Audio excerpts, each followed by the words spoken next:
అయితే ఇప్పుడు మనకు జనవరిలో కుంభమేళా జరగబోతోంది. మహాకుంభమేళా 12 సంవత్సరాలకు ఒకసారి జరుగుతోందని చెప్పి అంటూ ఉంటారు. అసలు కుంభమేళా అంటే ఏంటి? మహాకుంభమేళా అంటే ఏంటి?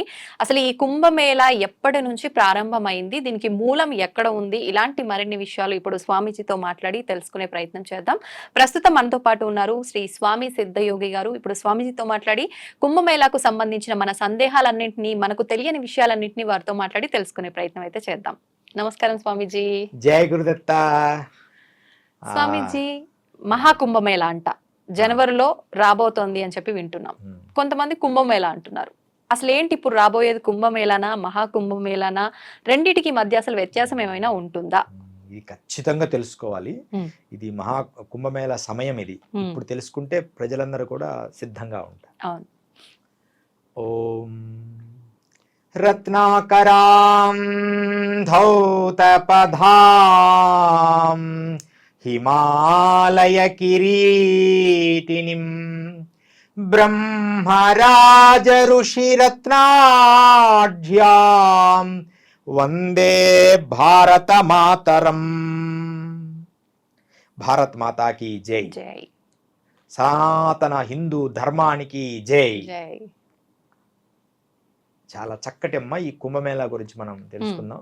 ఈ కుంభమేళా అనేది అతి సనాతనమైనది. ఇది జనవరి రేపు స్వస్తి శ్రీ క్రోధనామ సంవత్సర దక్షిణాయనం హేమంత ఋతు పుష్యమాసం శుక్లపక్ష సోమవారం, హిందువాసరం అంటే సోమవారం, ఆరుద్రా నక్షత్రములో శివుడు జన్మించిన నక్షత్రములో పౌర్ణమి నాడు ఇది మొదలవుతుంది.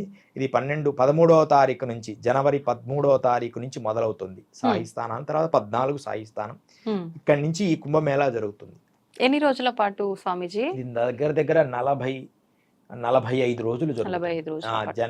జనవరి 13 నుంచి ఫిబ్రవరి 26వ తారీఖు వరకు ఈ కుంభమేళా జరుగుతుంది.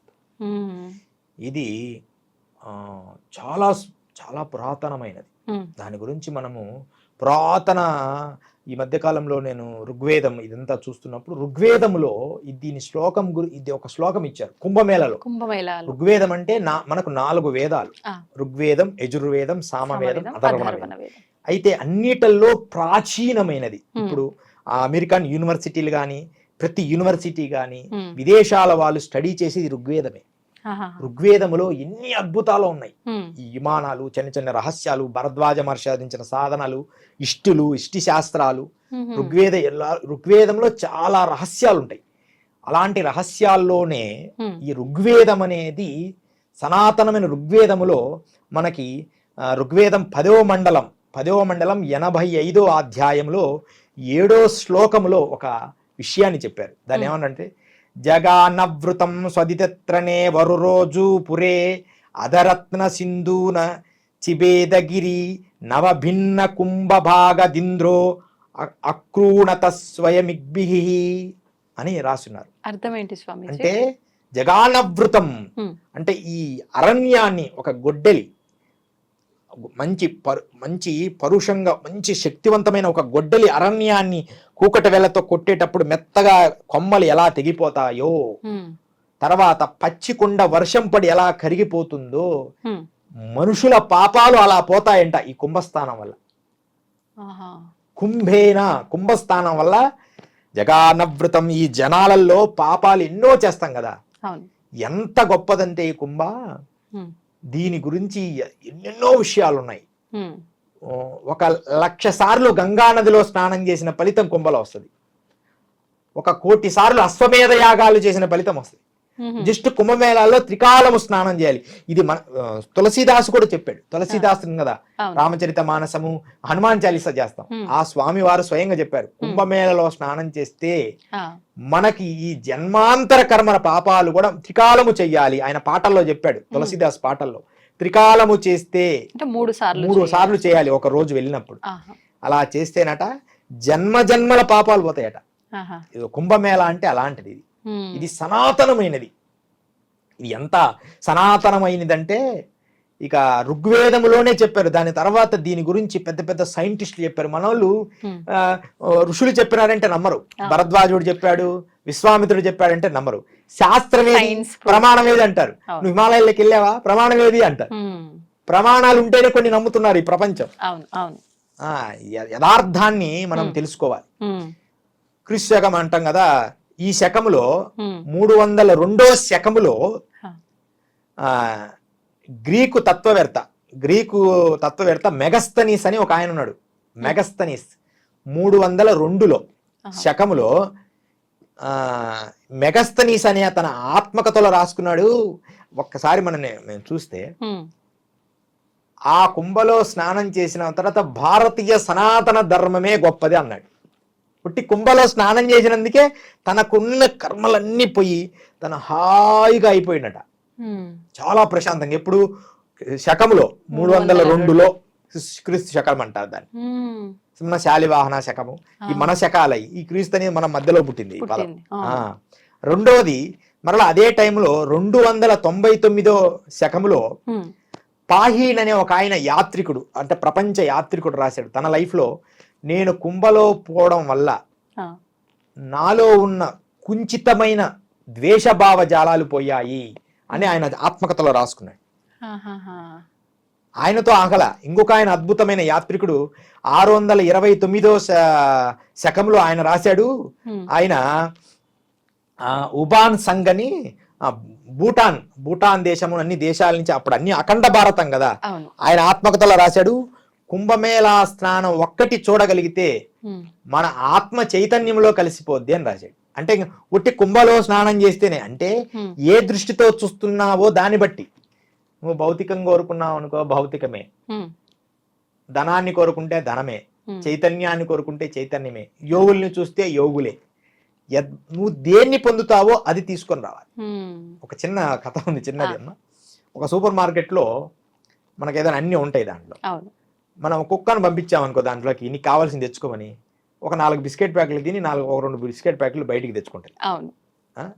తర్వాత అనుకోకుండా ఒక ఆవును పంపించామనుకో, ఒక మేకనో ఆవును పంపిస్తే ఆ కూరగాయలన్నీ పెట్టిన దగ్గరికి వెళ్ళిపోద్ది, ఎన్ని చూడదు అది. కూరగాయల దగ్గరికి వెళ్ళి ఆ కూరగాయల వరకు కడుపు నిండా తిని ఇంకా చాలు అని అక్కడే తింటది. లేకపోతే కొన్ని తినిన తర్వాత కొన్ని నోటితో తెచ్చుకొని బయట తింటది. కానీ అక్కడే తింటది, అక్కడే అన్ని తినేసి కూరగాయల వరకే, ఇంకా వేటిని తగలదు. అదే మనిషిని పంపించామనుకో సూపర్ మార్కెట్లోకి, వాడికి ఏది తెచ్చుకోవాలో తెలియదు, అన్ని కావాలంటాడు. ఎంతసేపటికి బయటికి రాడు. మాయా జగత్తులో కూడా ఉదాహరణ చెప్తున్నా, మీరు మాయా జగత్తులో మనం వెళ్ళామనుకో లోపలికి, అలాంటిది కుంభ అంటే. కుంభ అంటే కుండమ్మ.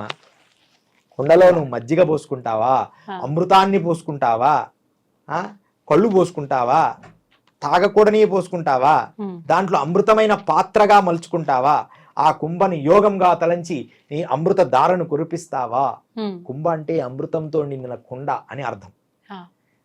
అలా నీ బుద్ధి విశ్లేషణ. కుంభకమ్మ ఎంతో మంది వస్తారు, ఎక్కువ మంది వచ్చేది వారి కర్మ దగ్ధము చేసుకోవడానికి. అంతే తప్ప ఆ కర్మ దగ్ధమయ్యేటప్పుడే, అలా కుంభలా స్నానం చేసి మునిగేటప్పుడే మనం సంకల్పించాలి, నా పూర్వీకులు అటు 7 తరాలు ఇటు 7 తరాలు, నా పూర్వీకులంతా కూడా ముక్తి కలగాలి, నా కర్మలన్నీ పోవాలి, నేను ఉత్తముడిగా ఇప్పటి నుంచి మంచిగా జీవించాలి, నేను అద్భుతమైన ఋషుల్ని దర్శించాలి అని వాడు సంకల్పిస్తే అవన్నీ కనపడతాయి, వాడి శక్తి కొలది. అంతేగాని ఒట్టి నా పాపాలు పోయి అంటే పాపాల వరకే పోతాయి, మళ్ళా వస్తాయి, మళ్ళా చేస్తాడు కదా వచ్చి. అలా ఉండకూడదు. అందుకని కుంభ అనేది అంత గొప్పది. ఇంకా దీన్ని మనం చూస్తే వారి ఆత్మకథలు ఇంకా చాలా మంది రాశారు. తర్వాత ఐన్స్టీన్ కొంతమంది రాశారు. తర్వాత ఏమో ఈ ఎవరెస్ట్ ఎక్కిన అతను రాశాడు. ఈ విషయాలన్నీ కూడా చాలా మంది కుంభమేళా గురించి, అంటే అంత గొప్పది, అఘోరులతో స్నేహం అంత గొప్పది, నాగసాధులతో స్నేహం అంత గొప్పదని వారి జీవిత చరిత్రలో రాస్తూ వచ్చారు. ఇప్పుడు స్వామీజీ, మామూలుగానే ఈ మన నదులు గంగా, యమున, నర్మదా, సరస్వతి ఇవన్నీ కూడా చాలా పవిత్రమైనవి. నది స్నానం చేయడం వల్ల మన పాపాలన్నీ తొలగిపోతాయి అని చెప్పి మనం మాట్లాడుకుంటూనే ఉంటాము. అలా నార్మల్ గా చేసినా పాపాలు తొలగిపోతాయి అంటారు, పుష్కర సమయంలో చేసినా పాపాలు తొలగిపోతాయి అంటారు. ఇప్పుడు కుంభమేళాలో చేసినా అదే. ఏంటి వీటన్నిటికి మధ్య వ్యత్యాసం ఏంటి? ఈ సమయానికే ప్రత్యేకించి ఇలా అని చెప్పి ఇది తెలుసుకోవాలి మనం. పుష్కరాలు వేరు, కుంభమేళా వేరు. ఎలా? ఆ రహస్యం ఇప్పుడు తెలుసుకుందాం. పుష్కరాలు అనేది 12 ఏళ్లకు ప్రతి నది ఆ పుట్టిన సమయము అని చెప్పి చేస్తుంటాం. అవన్నీ పవిత్రమైనవే ప్రతిది కూడా. అయితే కుంభమేళ అనేది ఏంటంటే అమృతధార కురిసింది నాలుగు స్థలాల్లో, ఆకాశ మార్గంలో ఇంద్రుడి వల్లనో లేకపోతే గరుత్మంతుడు తీసుకుపోయినప్పుడనో ఇలా విషయం. కానీ ఆ అమృతధార కురిసిన సమయము ఈ సమయం, ఈ ఇన్నేళ్లకు ఒక్కసారి ఆ అమృత ధార కురిసిన సమయములో మనం ఈ కుంభమేళాను ఆచరిస్తాం. అయితే దీన్ని సూర్యుడు గురువు బృహస్పతిలో ఉన్నప్పుడు సింహరాశిలో, సూర్యుడు గురువు సింహరాశిలో ఉన్నప్పుడు నాసిక్ కుంభమేళా చేస్తారు. అంటే ఆ టైంలోనే ఆ అమృత తత్వంగా మారతాయి ఆ నదులన్నీ. పుష్కరాలంటే ఊరికే జన్మించిన పుట్టినరోజు పండుగ, పుట్టినరోజు పండుగ. పుష్కరానికి ఒకసారి 12 ఏళ్ళకి ఒకసారి ఆ నదికి బర్త్డే చేస్తాం పుట్టినరోజు లాగా. అంటే ప్రతి సంవత్సరం కాకుండా 12 ఏళ్ళకి ఒక్కసారి 12 నదులు అన్నట్టుగా చేస్తూ ఉంటాం. ఒక్కొక్క నది ఒక్కొక్క సంవత్సరంగా పెట్టుకొని చేస్తాం. ప్రతి సంవత్సరం కూడా వస్తుంది, కానీ ఆ టైము ఆ గడియలు రావాలి. ఆ రాశిలో ఆ టైంలో ఆ గడియల్లో ఉన్నప్పుడు ఆ పుష్కరం వస్తుంది. అలా 12 సంవత్సరాలు ఒక్కసారి వస్తుంది ఆ డేట్ ఆఫ్ బర్త్డే. మనకు పుట్టినరోజు ప్రతి సంవత్సరం వస్తుంది, కానీ నదులకు ఆ డేట్ టైం ని కలిసి రావడానికి 12 ఏళ్ళు పడుతుంది. అది పుట్టినరోజు పండుగ. కానీ ఈ కుంభ అలా కాదు.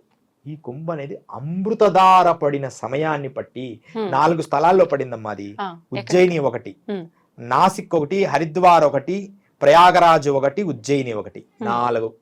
ఈ 4 కుంభమేళాల్లో మనకి సూర్యుడు గురువు సింహరాశిలో ఉన్నప్పుడు నాసిక్ లో కుంభమేళా చేస్తారు. సేమ్ ఇదే కుంభమేళా. అయితే తర్వాత సూర్యుడు మేషరాశిలో ఉన్నప్పుడు హరిద్వార్ లో కుంభమేళా చేస్తాడు. సూర్యుడు మేషరాశిలోకి వచ్చినప్పుడు హరిద్వార్ కుంభమేళా జరుగుతుంది. తర్వాత గురువు వృషభ రాశిలో ఉన్నప్పుడు సూర్యుడు మకరంలో ఉన్నప్పుడు ప్రయాగరాజులో జరుగుద్ది. ఇది చాలా ప్రత్యేకం. మకర సంక్రాంతి సమయం, మకరము వృషభ రాశిలో సూర్యుడు మకరములోకి వస్తాడు. అప్పుడు ప్రయాగరాజులో ఈ కుంభమేళా జరుగుతుంది. తర్వాత గురువు సూర్యుడు అంటే బృహస్పతి, గురువు సూర్యుడు వృశ్చిక రాశిలో ఉన్నప్పుడు ఉజ్జయిని మహాకుంభమేళా వస్తాయి. అంటే ఆ రాసుల్లోకి రావడానికి ఇన్ని సంవత్సరాలని పడుతుంది. అలా ఈ మహాకుంభమేళా రావడానికి సమయం మనకి 12 ఏళ్ళు పడుతుంది. ఇది ఎప్పుడు వచ్చిందంటే గురువు వృశ్చిక రాశిలో ఉండి సూర్యుడు మకర రాశిలోకి వస్తాడు రేపు 13వ తారీఖు. అప్పుడు కుంభమేళా జరుగుద్ది. కొంతమంది యోగుల అభిప్రాయం నాకు తెలిసినట్టు ఆ క్షణంలో అంట శివపార్వతులు ఆకాశంలో ఖచ్చితంగా వచ్చి అమృతాన్ని వదులుతారట. ఇది నాకు పెద్ద పెద్ద యోగులు చెప్పిన రహస్యం. అంత పవిత్రమైనది కుంభమేళా. అందుకని ఇప్పుడు ప్రయాగరాజులో ఇప్పుడు జరుగుతుందన్నారు, మళ్ళీ 12 సంవత్సరాలకి మళ్ళీ ఇంకొక ప్లేస్ లో జరుగుతుందా? మళ్ళీ ప్రయాగరాజులోనే ఈ మధ్యలో వేరు వేరు ప్లేస్ లో జరుగుతాయి. ఈ 4 మీరు చెప్పిన ఇప్పుడు నక్షత్రము నాసిక్ లో, ఉజ్జయినిలో, తర్వాత హరిద్వార్ లో జరుగుతాయి ఈ 12 ఏళ్లలో. కానీ ప్రత్యేకంగా శక్తివంతంగా అందరూ ఖచ్చితంగా హాజరయ్యేది మాత్రం ఈ ప్రయాగరాజ్. ఎందుకు అది కూడా మనం తెలుసుకోవాలి. ఇది 3 నదుల సంగమం. 3 నదులు గంగా, యమున, సరస్వతి నదులు కలిసి ఉన్న స్థలములో అమృతధార పడిన స్థలము కాబట్టి దీనికి అందరూ వస్తారు. మిగతా ఎన్ని ఒక్కొక్క నదే. ఆ అమృతధార పడింది కానీ ఒక్కొక్క నది. కానీ ఇది త్రినదులు, 3 నదులు కలిసిన స్థలము కాబట్టి దీనికి ఖచ్చితంగా 1000 సంవత్సరాలు ఉండే యోగులు వస్తారు. ఇప్పుడు స్వామీజీ పూర్ణ కుంభమేళా అని, అర్ధ కుంభమేళా అని కూడా అంటుంటారు. ఇది ఉందా నిజంగా? ఏంటి వ్యత్యాసం వీటికి వాటికి? పూర్ణ కుంభమేళా అనేదే మనకు ప్రమాణము. అర్ధ కుంభమేళా అని కూడా చేసుకుంటాం. 6 ఏళ్ళు అయింది అంటే ఇప్పుడు వివాహం అయిపోయింది 10 ఏళ్ళు అయిందండి అంటే సెలబ్రేషన్ చేసుకుంటారు కదా. ఒక కార్యక్రమం జరిగి అబ్బా 10 ఏళ్ళు అయినా దాని ఆనందం పోలేదు అని. అలా అర్ధ కుంభమేళాను కుంభమేళా ఆనందాన్ని పురస్కరించుకొని అర్ధ కుంభమేళా చేస్తారు. కానీ ప్రామాణికంగా వచ్చేది మాత్రం ఇది శ్రేష్ఠ. ఇది నేను 3వది. దాదాపు 30 ఏళ్ళ ఎప్పటి నుంచో 3వ దానికి అర్ధ కుంభమేళాలు, మహాకుంభమేళాలు 3టికి వెళ్ళా. అంటే దాదాపు 36 సంవత్సరాల 12 అంటే 36 ఏళ్ళ 1993 ఆ టైంలో అనుకుంటా మహాకుంభమేళా జరిగింది. అప్పుడు అతి కొంత బాల్యంగా మధ్యస్థంగా ఉన్నాయి 20 ఏట్లు ఉన్నాయి అప్పటికి. ఇక వెళ్ళి ఆ స్నానం చేసుకొని అక్కడ ఉన్నాయి. ఇది తెలియదు అప్పుడు ఇంకా నాకు. కానీ గురువుల దగ్గర సేవ చేయడమే, గురువు దగ్గర సేవ చేయడమే. ఆ సేవ వల్లే మనకు అన్ని లభ్యం అవుతాయి. ఉమ్, ఉమ్. ఇప్పుడు గురు చరిత్రలో అమ్మ, మనం గురు చరిత్ర అని దత్తాత్రేయ స్వామి చరిత్ర ఉంది. ఆ, గురు చరిత్రలో దీపకుడి వృత్తాంతం మొదటే ఉంది, దీపకుడు వృత్తాంతం అని. ఉమ్. గురు సేవతోనే పొందాడు జ్ఞానాన్ని. ఆహాహా. గురువు సేవ వల్లే జ్ఞానము, సేవ వల్ల జ్ఞానము, జ్ఞానం వల్ల తత్వము, తత్వ వల్ల మోక్షము లభిస్తాయి. ఉమ్, అందుకని సేవ చేస్తేనే మనకు, అంతే తప్ప ఎప్పుడు గురువు ఆ విమర్శ అనే పదాలు, ఉమ్, గురువు నిందన ఇవన్నీ అమ్మో అస్సలు ఆ పదమే మనం వాడకూడదు. ఉమ్. అంత గొప్పదమ్మా. ఇప్పుడు కుంభమేళాలో అంత నాగసాధువులు, అఘోరాలు, అంత స్వామీజీలు వీళ్ళంతా కూడా వచ్చి స్నానం ఆచరించి వెళ్తారు కాబట్టి అక్కడ అంత పవిత్రంగా ఉంటుంది. ఏదైనా అపవిత్రమైన కూడా వీళ్ళందరి ఎన్నో శక్తి వల్ల. మంత్రాలు శక్తుల వల్ల పవిత్రం అవుతాయి. మళ్ళీ మనం స్నానం ఆచరిస్తే మనకు అంతా బాగుంటుంది అని చెప్పి నమ్ముతూ ఉంటారు. అయితే ఇప్పుడు అక్కడ స్నానం ఆచరించడం వల్ల పుణ్యం వస్తుందా, లేదంటే వీళ్ళందరూ వచ్చిన నాగసాధువుల వీళ్ళ పాదస్పర్శ తగలడం వల్ల వస్తుందా అంటే ఏం చెప్పొచ్చు స్వామీజీ? ఒకటే అమ్మా, ఉమ్, ఇప్పుడు తల్లి ఉంటేనే మనం ఉంటాం. అవును. తల్లికి పేరు తెచ్చే వ్యక్తి కుమారుడుగా ఉంటేనే తల్లికి విలువ. విలువ కరెక్టే స్వామి. అంతే కదా. అవును, అవును. పుత్రోత్సాహంబునాడు తండ్రికి పుత్రుడు జన్మించినప్పుడే పుట్టదు జనుల, ఉమ్, పుత్రుని కనుగొని పొగడగా పుత్రోత్సాహంబునాడు పొందురాసు. తల్లికి ఒక కుమారుడు పుట్టితే అలాగే ఆ పుష్కరాలనేవి తల్లి లాంటివి. ఉమ్, మనకు జ్ఞానాన్ని ఇచ్చే తల్లులు, గంగా యమున సరస్సులు మనకు తల్లులు లాంటి వారు. హా, వారు ఉన్నారు, వారితో స్నానము చేసి వీరు పవిత్రమయ్యారు. ఉమ్, వీరు పవిత్ర శక్తిని మళ్ళా తల్లికి ఇస్తారు. ఆహాహా. చిన్నతనంలో పిల్లవాడికి అన్ని కడిగి అన్ని సంతరించి చేస్తుంది. నది ఎంత గొప్పదమ్మా. ఉమ్, ఒక్కసారి నది కష్టాలు చూసుకుంటే ఉమ్, ఆ ఫ్లో, ఒకసారి నది మీరు చూడండి, ఆ ఫ్లో ఎలా ఉంటుందో. అవును. Be with the flow. ఆ నది ప్రవాహం లాగా లైఫ్ అలాంటిది. ఉమ్, ఎన్ని రాళ్ళు, ఎన్ని రప్పలు, ఎన్ని కంప చెట్లు తగిలినా సరే తన దేహము చీలిపోతుంటది. మనం ఒక చిన్న ముళ్ళు తగిలితే ఎంత బాధపడతాం. నదీమ తల్లి ఎన్ని తగులుకుంటూ ఉమ్, మనకు వ్యవసాయాన్ని, పంటలని, అన్ని పండ్లని, చెట్లని అన్నీ తయారు చేసి చివరికి ఏమీ తెలియని అమాయకురాల్లాగా సముద్రంలో కలిసిపోతుంది. ఉమ్, నది మనకు ఆదర్శవంతమైన గురువు. ఉమ్, తల్లి గురువు అంటే నదులే. అలాంటి నదులు దివ్యశక్తిని ప్రదర్శించి ఆ దివ్యశక్తిలో నుంచి ఈ అఘోర నాగబాబాలందరూ పునీతమయ్యి వారి దివ్యశక్తిగా మారి దివ్యశక్తిని సంపాదించి ఆ శక్తిని మళ్ళా తల్లికి బహుమతిగా ఇస్తారు. అంత మాత్రాన వీళ్ళు గ్రేట్ అని కాదు ఇక్కడ అర్థం. ఆ, తల్లి ఇవ్వబట్టే కదా వాళ్ళు మళ్ళీ వాళ్ళకి ఇచ్చింది. మన పిల్లవాడిని పెంచి ఉద్యోగం వచ్చినట్టు చేస్తారు. ఉమ్, తర్వాత తల్లికి వాడు ఒక ఇల్లు కట్టించి అందంగా ఉంచుతాడు. ఉమ్, ఉమ్, ఉదాహరణ అర్థం కావడానికి అవును, చెప్తున్నా. అవును. ఉమ్, అలాగే ఈ యోగులు, అఘోరాలు, తపస్సులు ఎన్ని చేసినా ఉమ్, ఆ నదీమతల్లుల శక్తి వీరు పొంది ఉమ్, ఆ శక్తిని మరలా ఆ నదీమ తల్లికే తర్పణం వదిలి ఆ తర్పణం వదిలిన నదిలో ఈ ప్రజలందరూ స్నానం చేసి వాళ్ళ పాపాలు కడుక్కుంటారు. ఉమ్, ఉమ్, ఉమ్, తల్లి దగ్గర ఎక్కువ ధనం సంపాదించి పెడతారు వీళ్ళు స్నానం చేసి. అవును. దాని వలన ఆ పుణ్యం అంతా ఈ ప్రజలందరికీ తర్వాత ఇస్తారు. ఉమ్, మేమందరం అంతేనమ్మా. ఉమ్, మేము కొంచెం కొంచెం సంపాదించుకున్నది అంటే ఎవరైనా భక్తులు ఇచ్చి దాచుకొని ఏదో చేసుకుంటాం కదా, అవును, అది అవును. మొత్తం కుంభమేళాలోనే ఖర్చు పెడతాం. ఉమ్, ఈ సంవత్సరం మేము మహాకుంభమేళా ఏర్పాట్లు చేసాం అక్కడ. ఉమ్, మీరు మాటల్లో కాబట్టి చెప్తున్నా, చూడండి. చూడండి, ఉమ్, మహాకుంభమేళా ఒక పోస్ట్ తయారు చేసాం. మన ఆధ్వర్యంలో ఒక కార్యక్రమం కూడా ఏర్పాటు చేశాం. ఉమ్, ఉమ్, మహాకుంభమేళా ఏ కుంభమేళా ఏ టైంలో జరుగుతాయి చూడండి. జనవరి 14వ తారీఖు, జనవరి 14వ తారీఖు చూడండి. ఉమ్, జనవరి 14వ తారీఖు తర్వాత జనవరి 25వ తారీఖు. జనవరి 14 సాహి స్థానం యోగులు చేస్తారు. ఆహా. యోగులు ఆ టైంలో చేసి దాని తర్వాత ప్రజలందరూ చేస్తుంటారు. ఇక ఓ. అప్పుడే వారికి ఆ శక్తులు లభిస్తాయి, వారి కర్మలు తొలగడానికి. ఉమ్, ఉమ్. అంటే ఇప్పుడు ఈ అఘోరాలు గాని, నాగసాధువులు, యోగులు అందరికీ సంబంధించి కొన్ని డేట్స్ నిర్ణీతంగా ఉంటాయా స్వామీజీ? ప్రత్యేకంగా ఉంటాయమ్మా. చూడండి, సాహి స్థానం అంటే గురువులు చేస్తారు. ఆహా. తర్వాత జనవరి 25 భీష్మ ఏకాదశి ప్రజలు చేస్తుంటారు జనరల్ గా. ఈ రోజు భీష్మ ఏకాదశి అని. తర్వాత 29 మౌని అమావాస్య. ఈ రోజు మాత్రం యోగులందరూ స్నానం చేస్తారు. ఉమ్, కుంభ మొదటి రోజు చేస్తారు. అమావాస్య స్నానం మాత్రం యోగులు అందరూ కొన్ని వేల మంది, 300 600 సంవత్సరాల వాళ్ళు కూడా మానసికంగా ఎవరికి తెలియకుండా వచ్చి మునిగి వెళ్ళిపోతారు. కనిపించరా వాళ్ళు? కొంతమంది కనిపిస్తారు. ఉమ్, ఆ రహస్యాన్ని కూడా నేను ఇప్పుడు చెప్తాను మీకు. చూసారా మీరు అలాంటి వారిని? అలాంటి కొన్ని వారి వందల గురించి మీకు ఈ ఇంటర్వ్యూ జాగ్రత్తగా వింటుంటే మీకు మధ్యలో చెప్తాను. అది ఓకే. యథార్థంగా చూశాను. ఉమ్, తర్వాత మౌని అమావాస్య రోజు అందరూ హాజరవుతారు. అప్పుడే నేను ఆ మహాత్ముల్ని చూశాను. తర్వాత ఫిబ్రవరి 25వ తారీఖు ఏకాదశి స్నానం, తర్వాత ఫిబ్రవరి 3వ తారీఖు వసంత పంచమి స్నానం. ఇది కూడా యోగులందరూ స్నానం చేస్తారు. అందరు యాత్రలాగా ఒక మేళా తాళాలతోటి అందరూ పూలమాలలు వేసుకొని ఏం వస్త్రాలు ఉండవు. ఒక మన ఒంటిలో ఉన్న వాళ్ళని చూస్తుంటేనే మన కర్మలన్నీ పోయినాయా అనిపించేంత దేహానికి శక్తి ఏర్పడుతుంది. పూర్తి దిగంబరంగా ఉంటారు వారిలలో. తర్వాత ఫిబ్రవరి 4వ తారీఖు రథసప్తమి, ఫిబ్రవరి 8వ తారీఖు భీష్మ ఏకాదశి, 12 మాఘ పౌర్ణిమ, 26 మహాశివరాత్రి. ఇలా అద్భుతమైన స్నానాలు మొత్తం కూడా 1, 2, 3, 4, 5, 6, 7, 8, 9 స్నానాలు చేస్తారు.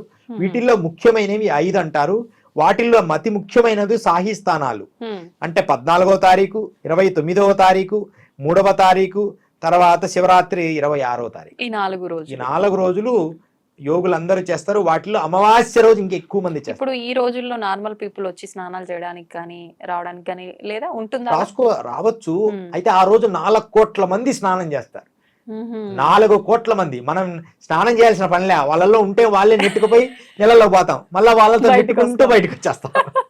మన ప్రమేయం రైల్వే స్టేషన్ దగ్గరికి కూడా మనం ఆ లైన్ లో ఉంటే చాలు, వాళ్ళతో నెట్టుకుంటూనే రైల్వే స్టేషన్ కి వస్తాం. వాళ్ళు నెట్టుకుంటూ వెళ్తాం. అంటే అన్ని వేల కోట్ల మంది. అలా కాకుండా ఒట్టి రోజుల్లో కొంచెం వస్తే మేము కూడా ఉంటాం కాబట్టి నిజమైన అఘోరాలు ఎవరు, నిజమైన యోగులు ఎవరు, కొంతమంది అంటే సాధకులు ఎవరు అని మీకు కొంచెం తిరిగి చూపించడానికి అవకాశం ఉంటది. ఇప్పుడు మనం ఏర్పాటు చేస్తున్నాం కాబట్టి. కానీ మీరు ఒట్టి రోజుల్లో ఆ సాహి స్థానాల రోజులు వస్తే అసలు ఎక్కడో ఉంటారు. మా దగ్గరికి రావడానికి 1 రోజు పడుతుంది ఆ జనాలలో. అలా ఉంటది ఆ వాతావరణాలన్నీ. ఇప్పుడు ఎక్కడ రాని స్వామీజీలు అఘోరాలు కూడా ఈ పూర్ణ కుంభమేళాకి మహాకుంభమేళాకి హాజరవుతారని చెప్పి వింటాము. మళ్ళీ వాళ్ళు వచ్చినంతసేపు ఆ స్నానం చేసినంతసేపే గానీ స్నానం చేసిన తర్వాత 5 నిమిషాలు కూడా ఎవరి కంటికి కనిపించకుండా అదృశ్యం అయిపోతారని అంటారు. నిజంగా అదృశ్యం అయిపోతారా స్వామీజీ అలా, లేదంటే ఏదైనా మ్యాజిక్ జరిగినట్టుగా వాళ్ళకి అన్ని శక్తులు ఉంటాయి కాబట్టి అలా ఏమైనా చేస్తారా? యథార్థంగా నేను చూసా. ఒకసారి నేను ఈ అమావాస్య స్నానం అయిపోయింది, వాళ్ళతోనే కలిసి వెళ్ళా, స్నానం చేశా. వచ్చేటప్పుడు ఎంతో మంది ఉన్నారు. స్నానం చేసి అలా బయటికి వెళ్ళి 1-2-3 నిమిషాలకు ఎవ్వరు కనపడలేదు. వాళ్ళు అసలు గుడారాలకు వెళ్ళారా అనే దానికి కూడా ఆస్కారం లేదు. అటు ఇటు ఎన్ని కట్టింటారు, వాళ్ళు దిగంబరంగా ఉంటారు, కానీ ఎవ్వరూ కనపడలేదు. ఆ తర్వాత ఇంకొక రోజు ఇది సభ అంటే ఒక మహాయోగి అది ఒక 2-3 వేల సంవత్సరాల యోగి దర్శనం పొందా నేను కుంభమేళలో. అమావాస్య రోజునే నేను నా దగ్గర అంటే ఇట్స్ అ గ్రేట్ కాదు, నేను చిన్నతనం నుంచి కష్టపడడం వల్ల నాకు కాస్మిక్ ఎనర్జీ ఓపెన్ చేసే కొన్ని చక్రాస్ని యాక్టివ్ చేసే శక్తులు ఉన్నాయి. అంటే గ్రేట్ ఏదో ప్రదర్శించేది కాదు, అది మళ్ళీ సభాముఖం చెప్తున్నా. It's a feeling. మన హృదయాన్ని పూర్తిగా భగవంతునిగా మార్చి ఒక కాస్మిక్ ఒక శక్తిగా మన అన్లైట్ చేసుకోవడం, అంటే మన తరంగాల్ని ఓపెన్ చేయడం. ఇప్పుడు ఎయిర్టెల్ టవర్ ఎయిర్టెల్ లాగా. ఇప్పుడు నేను ఒక యోగ సాధనకుని కదా, నిజమైన యోగ సాధకులు ఎవరుంటారో వాళ్ళని కనుక్కోవడానికి నాలో ఒక రకమైన యాంటీనా పవర్ పెంచడం, శక్తిని అలా ప్రదర్శించి ఒక రకమైన ముద్రతో నేను అలా ప్రదర్శించి ఒక రకమైన ముద్ర అన్నమాట. దీన్ని మృగం అంటారు. ఒక రకమైన ముద్రతో అంటే చూడండి, ఇది పద్మావరణ ముద్ర. దీన్ని ఆకాశంకి వెళ్ళి చూస్తూ ముద్రించి సాధన చేసినప్పుడు మన ఎవరైతే యోగులు ఉంటారో వారికి కనెక్ట్ చేస్తుంది. అలా సాధన చేస్తూ దాదాపు 4 గంటలు కూర్చున్నా ఆ ముద్రలో. అప్పుడు ఒక దివ్య పురుషుడు దర్శనం అయింది. అది నా జీవి చరిత్రలో చెప్దామని అది రహస్యంగా చెప్పలేదు. దాదాపు 3000 సంవత్సరాల ఋషి. 3000 సంవత్సరాల నుంచి ఉన్నారా ఆయన? ఉన్నారు. మా గురువులే 280 సంవత్సరాలు. వారి దర్శనం నేను ఎప్పుడు చేసుకుంటా అంటే 5 ఏళ్లకు 10 ఏళ్లకు ఒక్కసారి. అమరయోగి అమరనాథులు 280 సంవత్సరాలు 290 సంవత్సరాలు వారి వయసు. వారు ఇప్పుడు కూడా గుప్తకాశీ ప్రాంతంలో తిరుగుతుంటారు. 300 సంవత్సరాల యోగులను అయితే ప్రతిసారి చూడొచ్చు. ఇప్పుడు మనం దీంట్లో కూడా కొంతమంది గొప్ప యోగులు ఉన్నారు. దేంట్లో మనం ఈ కుంభమేళ అంటున్నాం కదా, దీంట్లో కూడా ఒక కొంతమంది ఋషులు యోగులు ఉన్నారు. ఒక్కొక్క అఖాడా నుంచి సుమారుగా ఎంతమంది? వేల మంది వస్తారు. వేల మంది వస్తారు. వాటిలో మనకు అద్భుతమైన పెద్ద అఖాడా అనుకునేది ఏంటంటే జూనా అఖాడా. ఈ జూనా అఖాడాలో పంచానంద్ గిరి అని ఇప్పుడు ఆయన హెడ్ అన్నమాట. ఆయన వస్తారు. ఆయన ఇప్పుడు అక్కడికి వచ్చేసి ఉన్నారు ఆల్రెడీ. ఆ తర్వాత మనము అగ్ని అఖాడా, హవన్ అఖాడా అంటారు. హవన్ అంటే అగ్ని. అగ్ని అఖాడాలో మహంత్ సంపూర్ణానంద బ్రహ్మచారి దీనికి ఇప్పుడు ఆయన హెడ్ అక్కడికి వస్తారు. మీరు హవన్ అఖాడానేనా? హవన్ అఖాడాలో ఉంటాము, జూనా అఖాడాలో కూడా ఉంటాము. ఎందుకని రండి? అంటే పెద్దలు దాంట్లో కొంతమంది గురువులు ఉంటారు, వెళ్తుంటాం. అందరినీ నేను చెప్పాను కదా, మనకు జ్ఞానం ఒకరి దగ్గర రాదు, పెద్దల దగ్గర అందరి దగ్గర వస్తుంది. హవన్ అఖాడాలో దీక్ష తీసుకున్నాం, జూనా అఖాడాలో కూడా మనం కొంతమంది నాకు జ్ఞానాన్ని నేర్పించే వాళ్ళు. కొన్ని ఇబ్బందులు వచ్చినా, కొన్ని భూత ప్రక్రియల కొన్ని ఏదైనా చెడు వచ్చినప్పుడు వాళ్ళని ఆ చెడు తీసేయడము అవి నాకు నేర్పించారు జూనాలో.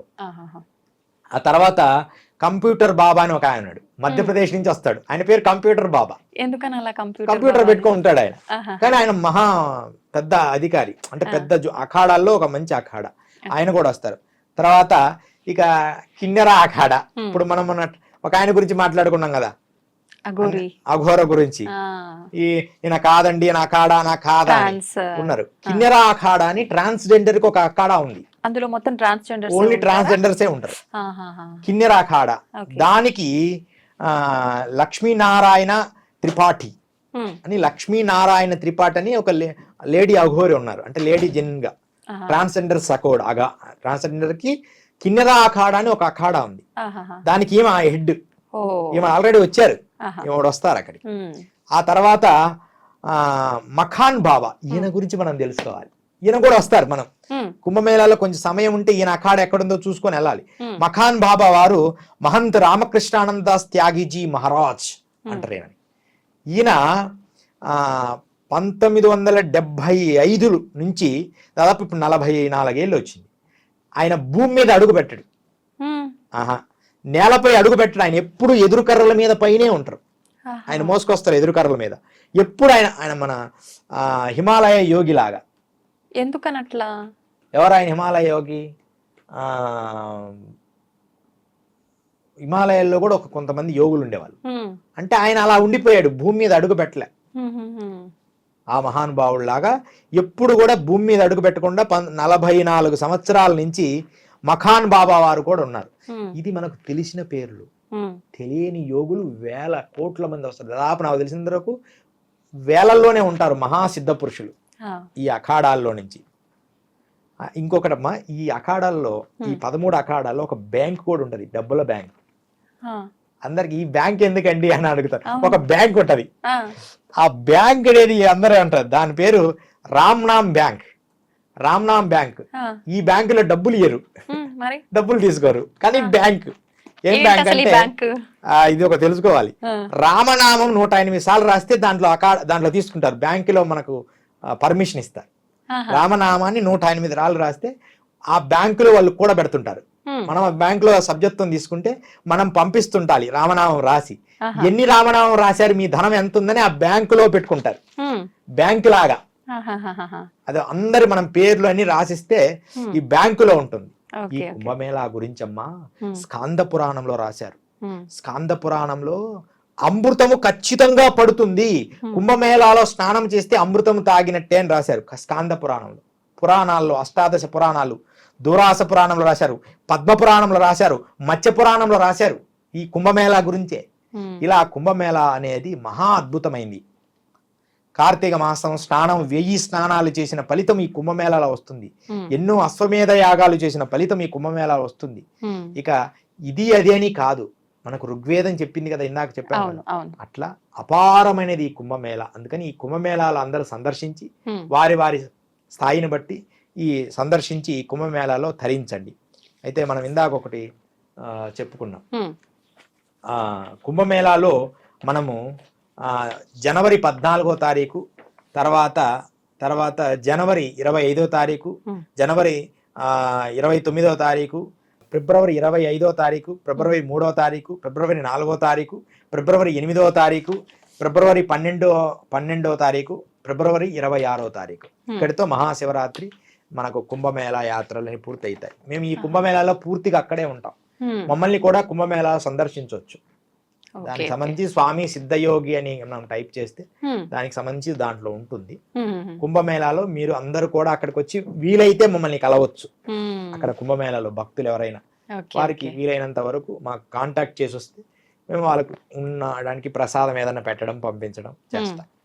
ఇది నాన్న కుంభమేళ రహస్యాలు. అయితే స్వామీజీ కుంభమేళాకి నాగసాధువులు ఆడవారు కూడా వస్తారు అని చెప్పి విన్నాము. నిజంగా ఆడవారు ఉంటారా? అలా వస్తారా? ఉన్నా కూడా ఖచ్చితంగా వస్తారు. ఇప్పుడు పెరుగుతున్నారు ఆడవాళ్ళ సంఖ్య. వాడు కూడా వివస్త్రలయ్యే ఉంటారు, ఏకవస్త్రాన్ని దర్శిస్తారు, ఇలా మెడకు కట్టుకుంటారు. వారు కూడా వస్తారు, వచ్చి వాళ్ళు స్నానం చేస్తారు. ఇప్పుడు పెరిగారు, ఆడవారి సంఖ్య పెరిగింది. మనకు ఇక్కడ లేరు కాబట్టి మనకు కొత్తగా అనిపిస్తుంది. ఈ ప్రాంతంలో ఉత్తర భారతదేశము హిమాలయాల్లో రహస్యంగా గుప్తంగా ఉంటారు వాళ్ళు. జ్ఞాని ఎప్పుడు గుప్తంగా ఉంటారు. ఏదో గురువు ఆజ్ఞ మేరగా ఈ భౌతికంలోకి వచ్చాం మేము కూడా. ఇక్కడ మీ ఎంతకాలం ఉంటాం ఈ జగత్తులో, వెళ్తాం మళ్ళా హిమాలయాలకి వెళ్ళిపోతాం. కానీ సమయం, గురువు కొన్ని సంవత్సరాలు నాయన లోకంలోకి సేవ చేయాలి. ఎందుకంటే ధర్మాన్ని చెప్పేవాడు కూడా ఒకటి ఉండాలి. ఆ కర్మలు ఉంటాయి, అది అనుభవించిన తర్వాత మరలా హిమాలయాలకి వెళ్ళిపోతాం. అంతే తప్ప ఎక్కువ శాతం ఇప్పుడు మేము 34 నుంచి 36 సంవత్సరాలు అజ్ఞాతంలో ఉన్నాను. భౌతికంలోకి వచ్చిన మళ్ళీ 10 ఏళ్ళు నేను రాలేదు. దాదాపు 40 దాటిన, ఇప్పుడు దాదాపు 50కి వస్తున్నాయి వయసు. ఇన్ని సంవత్సరాల్లో మేము ఎక్కువ అజ్ఞాతంలోనే గడిపాం, సాధనలోనే. గురువు ఆజ్ఞ మేరకు వచ్చాం. మళ్ళీ కొంతకాలం జగత్తు కొంతమందిని ఆణిముత్యాలు ఏరుకొని వాళ్ళకి ధర్మబోధ చేసి మరలా వెళ్ళిపోతాం. ఇలా ఏదైనా మహాకుంభమేళా రహస్యాలు ఐ డ్రీమ్ ద్వారా మనం తెలుసుకున్నాం ఈరోజు. ఎందుకంటే మాకు ఐ డ్రీమ్ ప్రత్యేక ప్రేమలు ఉన్నాయి. వీళ్ళు ఏదైనా ఎవరికి కంట్రవర్సీ లేకుండా ధర్మాన్ని మాత్రం ప్రబోధిస్తారు అని దీంట్లో మనం తెలుసుకున్నాం. ఇది అద్భుతమైన రహస్యాలు, వీటిని జాగ్రత్తగా పరిశీలన చేయండి. మహాకుంభమేళా రహస్యాలు తెలుసుకోండి, అందరికీ కూడా ఇది తెలియచేయండి. ఈ కుంభమేళా రహస్యాలు అందరికీ పంచండి మిత్రులారా. జై గురుదత్త, శ్రీ గురుదత్త, శ్రీపాదవల్లభ నరసింహ సరస్వతి, శ్రీ గురు దత్తాత్రేయాయ నమః. గురుదేవ దత్త. నిజంగా మా ఛానల్ పైన మీకున్న అమితమైన ఆ ప్రేమకి, గౌరవానికి ధన్యవాదాలు స్వామీజీ. మా అందరికీ కూడా కుంభమేళాకు సంబంధించి చాలా మంచి విశేషాలు, చాలా రహస్యాలు కూడా ఈ రోజు తెలియజేయడం జరిగింది. ధన్యవాదాలు. అందరూ కూడా కుంభమేళాకు రాండి, ఐ డ్రీమ్ ఛానల్ వాళ్ళ తరపున కూడా రాండి. మేము అన్ని గురువులను పెద్దలను కూడా వీలైనంత వరకు మీకు